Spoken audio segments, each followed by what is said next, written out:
সপ্তর্ষির আউটফিটের জন্য আমি আগে থেকেই ডিসাইড করে রেখেছিলাম যে আমরা হাউস অফ বাবুমশাইতে যাব এবং লাকিলি ওনাদের একটা স্টোর আমাদের বাড়ির কাছাকাছি ছিল। আর আমি ভেবেছিলাম যে আমরা কন্ট্রাস্ট করে সেদিনকে আউটফিট পরবো।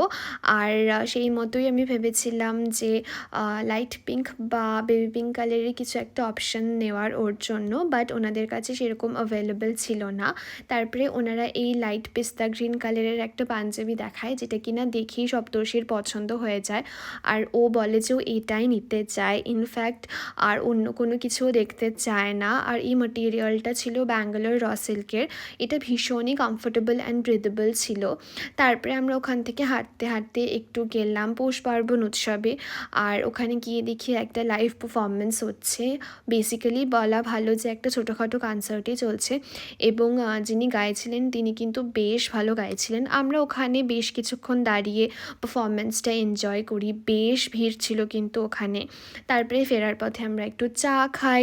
তারপরে আমরা এই ছোট্ট ছোট্ট পাপিগুলোকে একটু দেখি। আর সেদিনকে আমি আউটফিটের ভিডিও রেকর্ড করতেই ভুলে গিয়েছিলাম। তো এইটা ছিল আমার outfit. That's it for today.